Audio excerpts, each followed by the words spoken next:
Pour Emal, jeune Bovalois, c'est tous les matins le même cérémonial. Paré de sa chaise longue, il parcourt plus de 7 kilomètres à travers champs, forêts et rivières pour enfin atteindre son petit coin de paradis. Mais lorsqu'on lui demande ce qu'il pense de ce long trajet, Emal reste philosophe. Non, mais à la fin, on est bien obligé de s'y faire. Ça fait 3 ans que je traverse le même chemin tous les jours. Il y a 7 kilomètres de 40 rue de la Cascade, là où j'habite, jusqu'à mon jardin d'Éden. Avant, il y avait la route, c'était plus simple. Ça prenait une demi-heure. Bon.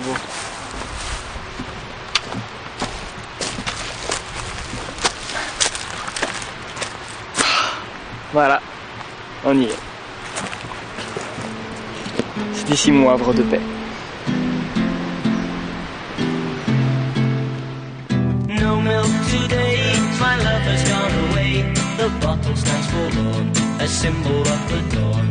No milk today, it seems a common sight, but people passing by don't know the reason why. How could they know just what this message means? The end of my hopes, the end of all my dreams. How could they know the powers that have been behind the door where my love reigns as queen? Il est 14h40 au parking privatif. D'autres irréductibles amis du béton et du bitume ont rejoint Emal. Ici, on reproduit des gestes simples. Mais cet espace qui plaît tant à Emal et ses amis est menacé. La récente législation sur les espaces à verdir pourrait bel et bien le leur retirer en faveur d'une plantation de graminées. Voici Marcel, un ancien du parking privatif. Comme tous les autres, il vient ici presque tous les jours, profiter de cet endroit singulier. Marcel est un vieux renard, connu de tous. Respecté d'une part pour son ancienneté, mais surtout pour son mode de vie, respectueux des valeurs propres aux amoureux du béton. J'étais un des premiers à être ici, et puis à l'époque, le parking, il allait encore jusqu'à la rivière, là au fond.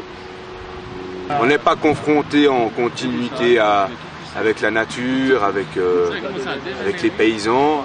Non, résigné, non, je vais pas me promener, j'entends, on n'en est pas là. Mais bon, voilà, je peux plus venir en voiture, bien sûr, je marche, mais j'ai mon trou aussi, mon petit trou, qui est finalement peut-être la marque de cette résistance. L'homme de conviction a fait son trou, comme on dit ici, dans le Beauvalois.